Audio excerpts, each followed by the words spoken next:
Student, अगर आप भी प्रिपेयर कर रहे हैं दिसंबर 2024 यूजीसी नेट एग्जाम के लिए, तो नेट क्रैकर्स आपके लिए लेके आए अपने ऑनलाइन कोर्सेज को। इन कोर्सेज के अंदर हम इन डेप्थ आपके सिलेबस को डिस्कस करते हैं और हर एक उस पॉइंट पे फोकस करते हैं जो किसी भी कॉम्पिटिटिव एग्जाम को क्वालिफाई करने के लिए एक स्टूडेंट को चाहिए। इस कोर्स के अंदर हम लोग सबसे पहले फोकस करेंगे रिकॉर्डेड सेक्शन के ऊपर, जो कि फॉलो करेगा वन बाय वन आपके सिलेबस को। इन रिकॉर्डेड सेशन के अंदर हम लोग इन डेप्थ सिलेबस को डिस्कस करते हैं। हमारी वीडियो उतनी ही लेंदी होती है जितनी ऑफलाइन क्लासेस में हम लोग पढ़ाने में टाइम लेते हैं। यहाँ पर किसी भी कंटेंट के साथ कोई कॉम्प्रोमाइज नहीं किया जाता। आपके सिलेबस को पॉइंट टू पॉइंट हम इन डेप्थ में डिस्कस करते हैं।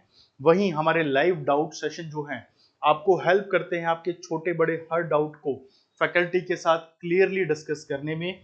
हमारे वीकली टेस्ट आपकी जो नॉलेज है उसको एनहांस करेंगे और आपकी रिवीजन में काफी हेल्प करेंगे। वीकली करंट अफेयर्स की बात करूं तो ऐसे बहुत सारे टॉपिक, चाहे वो करंट अफेयर्स से जुड़े हों या फिर लेटेस्ट अपडेट्स हों, वो सब आपको ऑन टाइम वीकली मिलती है। महीने में क्या क्या हुआ, वीक में क्या क्या हुआ, हर एक चीज हम इन डेप्थ डिस्कस करते हैं। वहीं हमारी 1000 से ज्यादा क्वेश्चंस की एमसीक्यू सीरीज, जिसमें हम पीवाईक्यूज को, एमसीक्यूज को डिस्कस करते हैं, आपकी रिवीजन को बहुत ज्यादा बूस्ट करती है। साथ ही टाइम टू टाइम होने वाली रिवीजन आपको एग्जाम क्वालिफाई करने में और आपका जेआरएफ लेके आने में अश्योरिटी दिलाती है। यहीं पर इसी के साथ साथ हमारा पोस्टल मटेरियल जो घर बैठे बैठे आपके एड्रेस पर डिलीवर हो जाएगा, ये हेल्प करेगा आपको आपकी रीडिंग्स के अंदर। इसके बाद आपको कोई भी किताब खरीदने की जरूरत नहीं है। आप घर बैठे बैठे इस मटेरियल से, जो कि हिंदी और इंग्लिश दोनों में ही अवेलेबल है, अपने सारे डाउट्स क्लियर कर सकते हैं। एट द लास्ट हम लोग आपको प्रोवाइड कराते हैं हमारा टेलीग्राम ग्रुप, जिसके ऊपर शॉर्ट से लेकर लॉन्ग पीडीएफ्स तक, चाहे वो लेटेस्ट अपडेट्स पे हो, सिलेबस से रिलेटेड या फिर कोई करंट अफेयर हो, सब कुछ आपको अवेलेबल होती है। इसी के साथ साथ हमारे कोर्स में आपको मिलते हैं लेक्चर नोट्स, जो कि हर एक लेक्चर को इन डेप्थ डिस्कस करते हैं। आपको बताया जाएगा कि फैकल्टी ने आपके साथ क्या डिस्कस किया और कैसे डिस्कस किया, किन किन पॉइंट्स पे आपको फोकस करना है। साथ ही इंडिविजुअल अटेंशन को गेन करने के लिए हम लोग कोशिश करते हैं कि जब लाइव सेशन हो तो हम ये देखें कि आपके वीकली टेस्ट में आपकी क्या परफॉर्मेंस रही। उसके बाद हम लोग आपसे डिस्कशन करते हैं उन टॉपिक्स के ऊपर, साथ ही आपको हेल्प करते हैं आपकी इंडिविजुअल स्ट्रेंथ को एनहेंस करने में। स्टूडेंट, ये कोर्स अवेलेबल है 1 जुलाई से। अगर आप भी दिसंबर 2024 के लिए प्रिपेयर कर रहे हैं तो हमारे 1 जुलाई से स्टार्ट होने वाले ऑनलाइन सेशंस को आप ज्वाइन कर सकते हैं।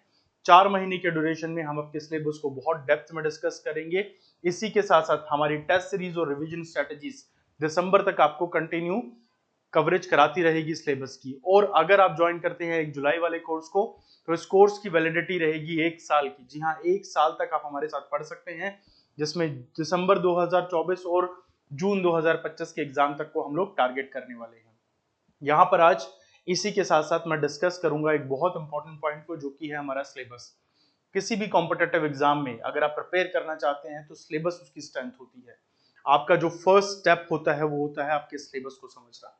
आज इस वीडियो में हमारा जो इंपॉर्टेंट स्टेप है एक और, वो है आपके सिलेबस के ऊपर फोकस करना। और हम उसी को आज यहाँ पर मेनली फोकस करके चलेंगे कि क्या क्या पॉइंट्स हैं हमारे सिलेबस से जुड़े, किस तरीके से सिलेबस को हम लोग कवर अप कर सकते हैं और किस तरीके से मैक्सिमम नंबर्स को गेन कर सकते हैं एग्जाम के अंदर।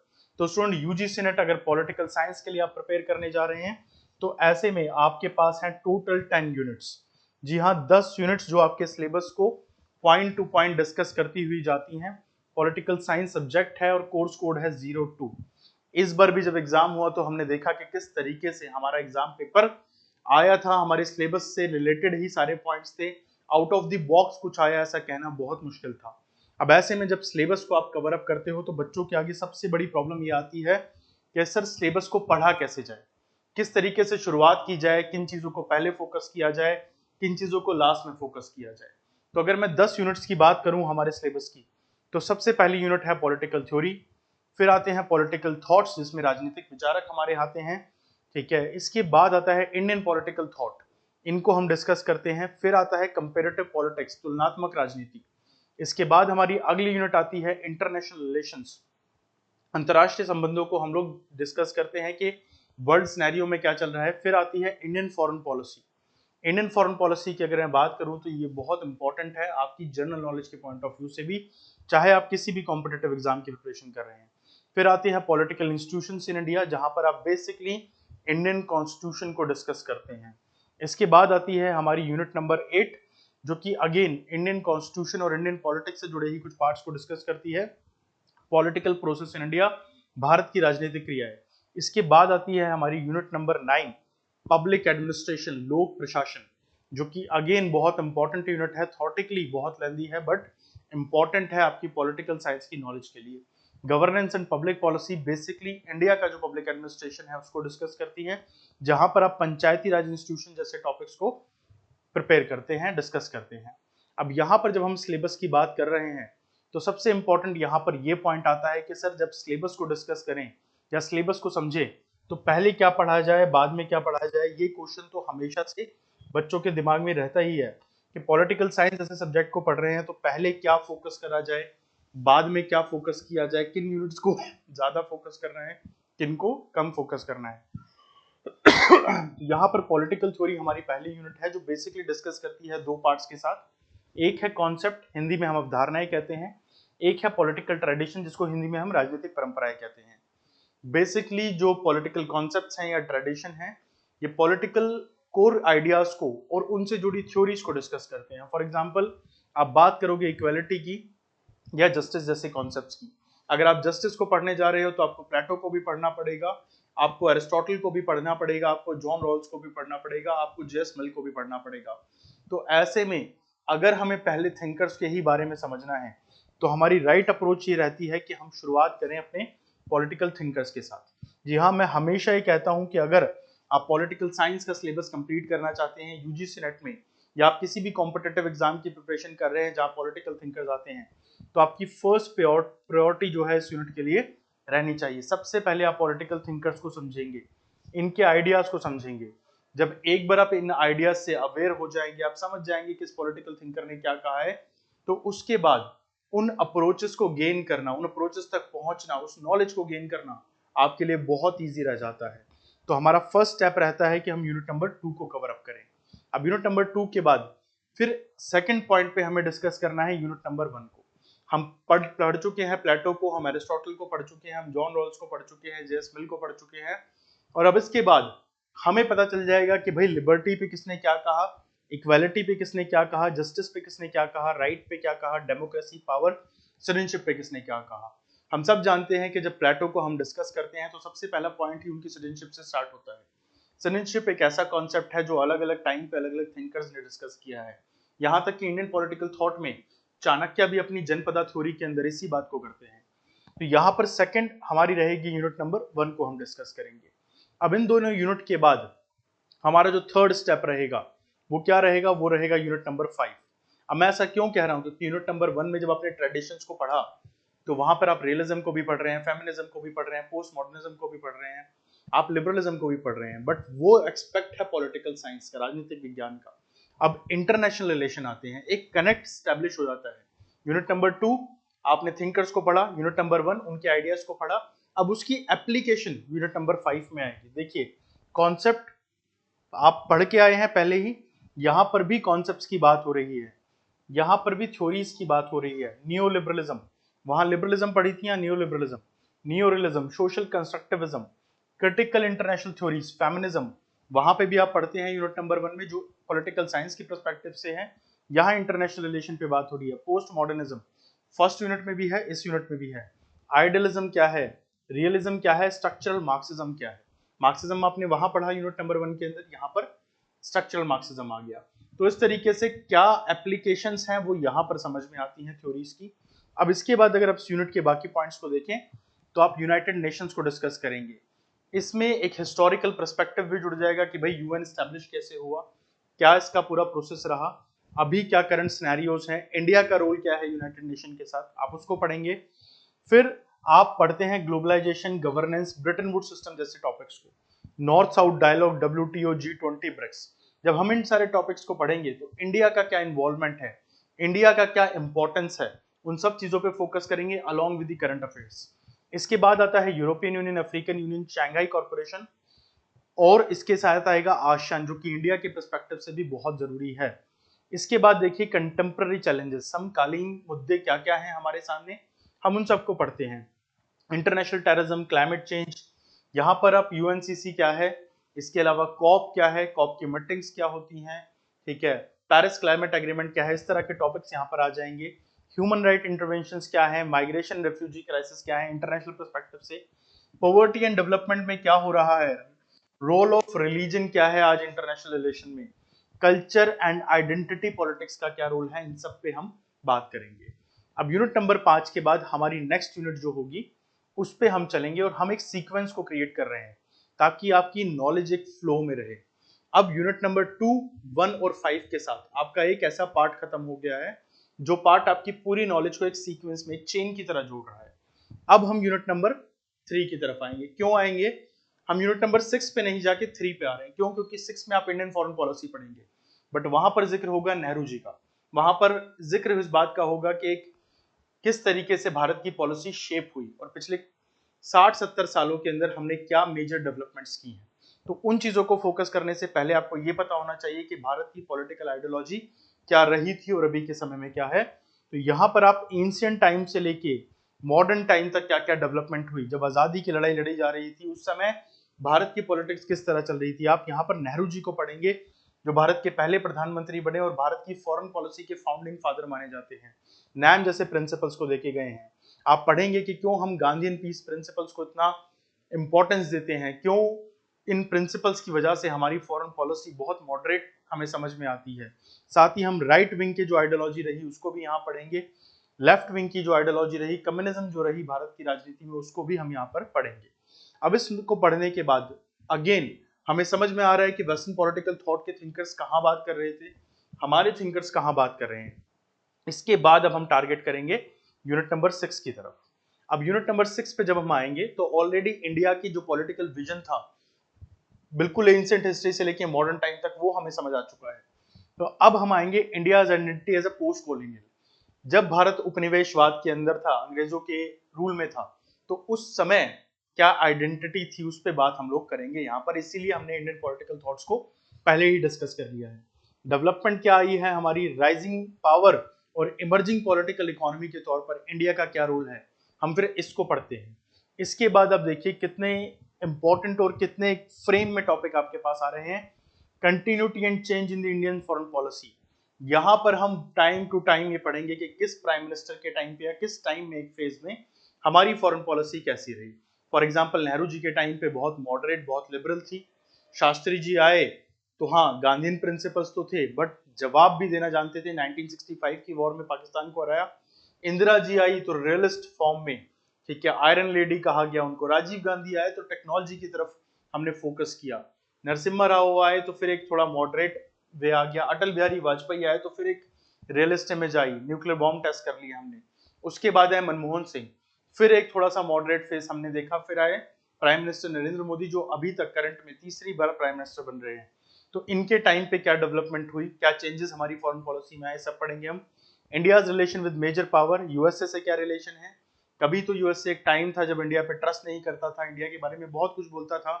न्यूक्लियर बॉम्ब टेस्ट के बाद सबसे पहला सैंक्शन यूएसए ने ही लगाया था, और आज देखिए यूएस के साथ हमारी दोस्ती कितनी ज्यादा बढ़ती जा रही है। फिर यूएसएसआर और रशिया, इसके साथ रिलेशन कैसे रहे। रिपब्लिक ऑफ चाइना, ठीक है, people's republic of China, China के साथ तो हमारे रिलेशन कभी भी आप फ्रूटफुल कह ही नहीं सकते, ठीक है। कभी न्यूट्रल फेस तो कभी अग्रेसिव फेस, अभी दोबारा अग्रेसिव फेस चल रहा है। इन सब पे बात करेंगे हम।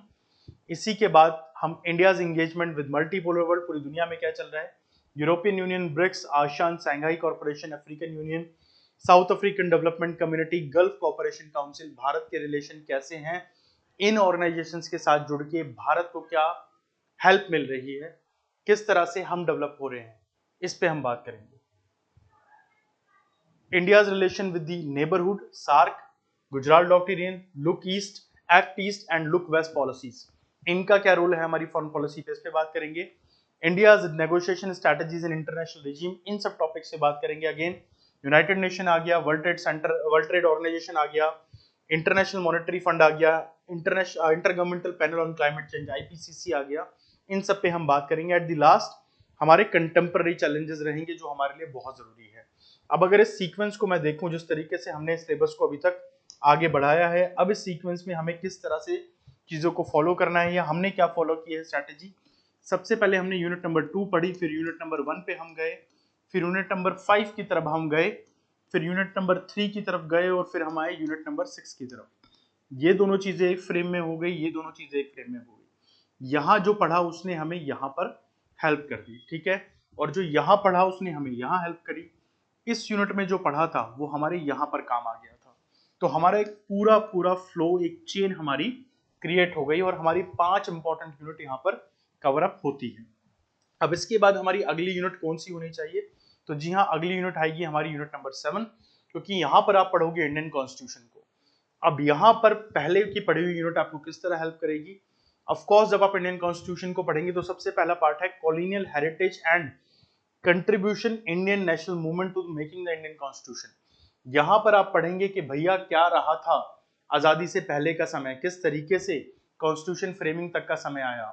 यहाँ पर उन मूवमेंट्स को भी हम पढ़ेंगे जो चलाई गई थी, सब कुछ पढ़ेंगे। कॉन्स्टिट्यूशन असेंबली में क्या क्या हुआ था, किस तरीके से कॉन्स्टिट्यूशन फ्रेम हुआ था, इन सब पॉइंट्स पे आप फोकस करते हुए चलेंगे। तो जो आपने यूनिट नंबर 3 में पढ़ा वो आपको हेल्प करने वाला है यहाँ पर, क्योंकि आप बी आर अम्बेडकर को, जवाहरलाल नेहरू को, महात्मा गांधी को, इन सब को पढ़ के आए हैं ऑलरेडी। अब इस यूनिट में अगर हम देखें तो आप इंडियन कॉन्स्टिट्यूशन को इन डेप्थ डिस्कस करने वाले हैं। Constitution assembly, philosophy of Indian constitution, fundamental right, directive principles, constitutionalism in India, democracy, social changes etcetera, union executive, union parliament, judiciary, executive and legislature in the state, federalism in India, इन सारे topics को हम पढ़ेंगे। इसके अलावा हमारे पास क्या क्या है? Electoral process and election of India, local government institution क्या क्या है भारत में, कॉन्स्टिट्यूशनल एंड स्टैट्यूटरी बॉडीज क्या क्या है, नेशनल शेड्यूल कास्ट कमीशन जो है, इन सब पॉइंट्स को हम लोग पढ़ेंगे। और इसी के साथ साथ अगेन एक आप फ्रेम करते जा रहे हो चीजों को। अब यूनिट नंबर 7 के बाद हमारी अगली यूनिट होगी unit number 8। Why unit number 8? Because syllabus में भी यस ये 7 के बाद ही है एग्जैक्टली, और वो जो नॉलेज की सीक्वेंस हम बात कर रहे हैं उसमें भी ये नेक्स्ट आती है, क्योंकि यहाँ पर आपने ऊपर ये तो पढ़ लिया कि कॉन्स्टिट्यूशन क्या है, उससे जुड़ी चीजें क्या है, आर्टिकल क्या है। यहाँ आप क्या पढ़ेंगे? उसकी एप्लीकेशन फॉर्म। देखिए, नेचर ऑफ इंडियन स्टेट, किस तरह का नेचर है, हमारी पॉलिटिक्स पे क्या असर डालता है, इन सब पॉइंट्स को आप पढ़ेंगे। Process of globalisation, social and economical implications, globalisation, वैश्वीकरण की जो बातें हो रही हैं उसका क्या असर पड़ रहा है, रिलीजन, ट्राइब, कास्ट, रीजन और लैंग्वेज, धर्म, जाति, जनजाति, जाति, क्षेत्र, भाषा, इनका क्या असर पड़ता है पॉलिटिक्स पे। मूवमेंट्स क्या क्या रही हैं मेजर, चाहे ट्राइबल रही हो, दलित रही हो, वुमेन, फार्मर्स, लेबर, ठीक है, इनको पढ़ेंगे। Civil society group, non party social formations, NGOs क्या क्या हैं, सोशल एक्शन ग्रुप, इनको आप फोकस करोगे। Regionalisation of Indian politics, recognisation of Indian state, state as a political and economical unit, sub state regions क्या है, रीजनल डिस्पेरिटीज क्या है, डिमांड ऑफ न्यू स्टेट भारत में कहाँ कहाँ उठ रही है, किस बेसिस पे उठ रही है, जेंडर एंड पॉलिटिक्स इशू क्या है, issues of equality and representation, women representation bill अभी रिसेंटली आया है जहां पर किया गया है कि 33% सीट फिक्स रहेंगी। Ideology and social base of political parties, national party, state parties, कितनी नेशनल पार्टी हैं, कितनी स्टेट पार्टी हैं, टोटल पार्टीज कितनी हैं, आइडियोलॉजी क्या है इन पार्टीज की, उस पर बात करेंगे। फिर आता है इलेक्टोरल पॉलिटिक्स भारत की क्या है, इसके ऊपर हम लोग बात करेंगे। अब यूनिट नंबर 7, 8 के बाद, इसके बाद जो अगली यूनिट पे हमें अप्रोच करना है वो आएगी हमारी यूनिट नंबर 10। यूनिट नंबर 10 के अंदर हम लोग अगेन इंडियन पब्लिक एडमिनिस्ट्रेशन के एस्पेक्ट्स को समझेंगे। किन किन टॉपिक्स को आप पढ़ रहे हैं? Governance, good governance, democratic governance, ठीक है, अकाउंटेबिलिटी एंड कंट्रोल जैसे टॉपिक, कॉन्स्टिट्यूशनल मैकेनिज्म क्या है भारत का, ग्रास रूट गवर्नेंस भारत क्या कर रहा है, पंचायती राज इंस्टीट्यूशन, 3 टायर सिस्टम की बात करेंगे हम, प्लानिंग एंड डेवलपमेंट में क्या हो रहा है, पॉलिसीज कौन कौन सी भारत सरकार लेके आ रही है, इस पे बात करेंगे। Monitoring and evaluation of public policies में भारत क्या कर रहा है, इन पे बात करेंगे। अब इसके बाद अगर मैं अपने सिलेबस को दोबारा से एक बार आप लोगों के लिए रीसीक्वेंस करूं तो यूनिट नंबर 2 को आपने सबसे पहले पढ़ा, इसके बाद हमने यूनिट नंबर 1 को पढ़ा, फिर इसके बाद हम लोगों ने यूनिट नंबर 5 को पढ़ा है। ये तीनों यूनिट एक दूसरे से कनेक्टेड है। इसके बाद हमने यूनिट नंबर 3 को पढ़ा है और यूनिट नंबर 6 को पढ़ा है। इंडियन फॉरेन पॉलिसी और इंडियन पॉलिटिकल आइडियोलॉजी दोनों का एक फ्रेम यहाँ पर बन गया है। इस यूनिट में जो पढ़ा था वो यहाँ पर डायरेक्टली आपके काम भी आया है। साथ ही ऑफकोर्स यूनिट नंबर 2 में जो आपने पढ़ा था मार्क्सिज्म की, अगर मैं बात करूं, बाकी थ्योरीज की बात करूं, यूनिट नंबर 1 में भी जो पढ़ी है आपने, उन्होंने आपको यूनिट नंबर 3 में भी हमारे थिंकर्स को समझने में हेल्प करी है। अब इसके बाद हमने पढ़ी यूनिट नंबर 7, 8 और 10 एक साथ। ये क्यों पढ़ी? क्योंकि इंडियन कॉन्स्टिट्यूशन से जुड़ी है। साथ ही यूनिट नंबर 3 में जो आपने पढ़ा है उसने आपको यहाँ पर हेल्प किया है काफी ज्यादा चीजों को समझने के लिए। अब इनके बाद हमारी बचती हैं 2 यूनिट्स। अब हम आएंगे यूनिट नंबर 9 की तरफ। Why unit number 9? Because public administration इन सब एक्सपेक्ट से थोड़ा अलग हटके है, उसके प्रिंसिपल, उसके कॉन्सेप्ट इन सब चीजों से बिल्कुल हटके है। और आप सीधे तौर पर कह सकते हो कि आपने जो यहाँ पढ़ा है वो पब्लिक एडमिनिस्ट्रेशन से डायरेक्टली कनेक्टेड नहीं है। बट यस, एडमिनिस्ट्रेशन के बिना तो कोई भी पॉलिटिकल इंस्टीट्यूशन वर्क नहीं कर सकते, इसलिए पब्लिक एडमिनिस्ट्रेशन पढ़ना भी हमारे लिए बहुत जरूरी होता है। पब्लिक एडमिनिस्ट्रेशन को आप जब पढ़ेंगे तो यहाँ पे क्या पढ़ रहे हैं आप? बेसिकली आप थ्योरी एंड अप्रोचेस पे फोकस कर रहे हैं। किस तरीके से सब्जेक्ट पब्लिक एडमिनिस्ट्रेशन सामने आया, प्राइवेट पब्लिक एडमिनिस्ट्रेशन में क्या फर्क है, system theory, decision making, ecological approach. अब ये अप्रोचेस इंटरनेशनल रिलेशन का भी हिस्सा है, बट यहाँ पर हमें इनको पब्लिक एडमिनिस्ट्रेशन के पर्सपेक्टिव से पढ़ना है। कई बार बच्चे जब इंटरनेट पे सर्च करते हैं सिस्टम थ्योरी तो उनको आईआर की, इंटरनेशनल रिलेशन की थ्योरी पढ़ने को मिलेगी। अगर आपको पब्लिक एडमिनिस्ट्रेशन पढ़ना है तो स्पेसिफिकली मेंशन करना पड़ेगा system theory in public administration. इसी तरह से यहाँ पर देखिए थ्योरीज इन एडमिनिस्ट्रेशन में कुछ और पॉइंट्स भी आते हैं। Scientific management theory, rational choice theory, public administration theory, development administration, comparative public administration, new public management, changing nature of public administration in the era of liberalisation and globalisation. जिस तरह से बदलाव आ रहे हैं उसका क्या असर पड़ रहा है। इसके अलावा theory and principles of organisations को आप पढ़ेंगे। Managing the organisation, theory of leadership and motivation आप पढ़ने वाले हैं यहाँ पर। Theory and principle, Chester Barnard principles of communication, information management in organisation को पढ़ेंगे। मैरी फॉलोड पार्कर को पढ़ेंगे। डिस्प्यूट मैनेजमेंट को काफी अच्छे से डिस्कस करती हैं ये। Management by objective, Peter darker को हम लोग यहाँ डिस्कस करेंगे। अगर इस बार का एग्जाम दे के आए हैं तो आपको पता होगा कि Peter Drucker, Mary Follett Parker, इन सभी से क्वेश्चन आए हैं पब्लिक एडमिनिस्ट्रेशन के अंदर। इसके बाद अब हमारी आती है यूनिट नंबर 4, जो कि हमारे सिलेबस सीक्वेंसिंग में सबसे लास्ट रहेगी। रीजन, क्योंकि कंपैरिजन करने के लिए पहले नॉलेज तो होनी चाहिए। जब आप सब कुछ पढ़ चुके हैं तो अब लास्ट में आप पब्लिक एडमिनिस्ट्रेशन को एज अ यूनिट पढ़ सकते हैं। यहाँ पर भी शुरुआत होगी अप्रोचेस के साथ।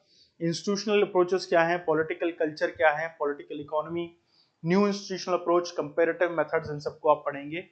इसके बाद रहेगी फॉर्म्स ऑफ कॉलोनिज्म, उपनिवेशवाद अलग अलग तरीके से क्या रहा, सिर्फ भारत में नहीं रहा ना, पूरी दुनिया में रहा बहुत जगह पे। Anti colonial struggle and decolonisation, क्या क्या स्ट्रगल्स थी, मेजर स्ट्रगल कहाँ कहाँ हुई, और डीकोलोनाइजेशन का प्रोसेस कैसा रहा। European and non European nationalism, इसमें भी कॉलोनिज्म की बातें होंगी। यहां पर भी आपको डिस्कस करना पड़ेगा कि भाई ये देश इसके अधीन था, यहाँ नेशनलिज्म की लड़ाई हुई, ठीक है, उससे हम कैसे बाहर निकले।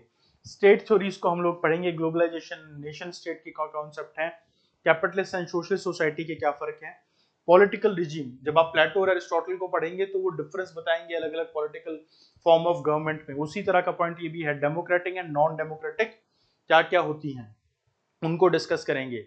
कॉन्स्टिट्यूशन एंड कॉन्स्टिट्यूशनलिज्म, संविधान एक ऐसा डॉक्यूमेंट है जो किसी भी देश के गवर्नमेंट को चलाने के लिए, सिस्टम को चलाने के लिए जरूरी होता है, पर वो सही से चल रहा है, आप थ्योरी ऑफ कॉन्स्टिट्यूशन को कॉन्स्टिट्यूशनलिज्म के तौर पर समझ सकते हैं। डेमोक्रेटाइजेशन का प्रोसेस क्या है, इस पे बात करेंगे। इसके अलावा डेवलपमेंट में क्या क्या हो रहा है, डिपेंडेंसी थ्योरी, मॉडर्नाइजेशन क्या है, वर्ल्ड सिस्टम थ्योरी, इनको पढ़ेंगे। स्ट्रक्चर ऑफ पावर क्या होता है, ruling classes, power elite, democratic elitism, इन सबको पढ़ेंगे।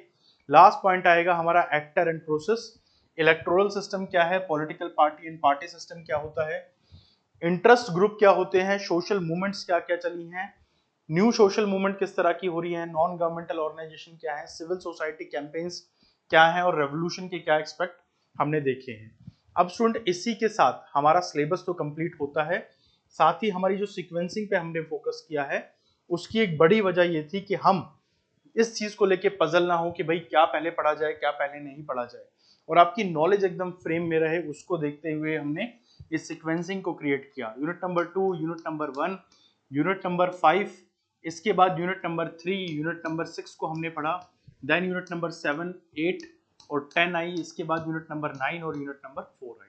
अब अगेन इस सीक्वेंसिंग को एक बार दोबारा जोड़ देते हैं कि इस तरह पढ़ना है इसको हमें। यहाँ पर हम लोगों ने जो पहली यूनिट्स 3 पढ़ी उनको इस तरह पढ़ना है और इनको इस तरह पढ़ना है। तो फर्स्ट स्टेप ये रहेगा, सेकंड स्टेप ये रहेगा, थर्ड स्टेप ये रहेगा and the fourth one is this one. और इस तरीके से आपका सिलेबस एक सीक्वेंस में पूरा भी होगा, आपको रिवीजन करने में काफी हेल्प मिलेगी। व्हाट आई रियली सजेस्ट कि जब आप सिलेबस के गो थ्रू हो रहे हैं तो अपने नोट्स जरूर से बनाइए। आप बुक से पढ़िए, आप नोट्स से क्लासेस के पढ़िए, या आप ऑनलाइन क्लासेस के थ्रू पढ़िए, बट अपने सेल्फ नोट्स जरूर से प्रिपेयर कीजिए। ताकि एग्जाम के टाइम पे आपको सब कुछ ना खोलना पड़े, सिर्फ और सिर्फ आप अपने नोट्स पे रिलाई कर सके, इन चीज पे फोकस करते हुए अपने नोट्स को आप डेवलप कीजिए। मुझे उम्मीद है कि आज का ये डिस्कशन आपके लिए हेल्पफुल रहेगा। साथ ही इस लेक्चर को, स्पेशली इंट्रोडक्शन लेक्चर को और डेप्थ में देखने के लिए सिलेबस की, आप हमारी ऐप ई कक्षा ऐप को गूगल प्ले से डाउनलोड कर सकते हैं, प्ले स्टोर से, जहां पर ई कक्षा नेट क्रैकर्स डालने से ये ऐप आ जाएगी। साथ ही इसके जो इंट्रोडक्शन में हमने इन डेप्थ सिलेबस एनालिसिस किया, वो आपको हेल्प करेगा आपकी एग्जाम स्ट्रेटेजी को डेवलप करने के लिए। Thank you so much.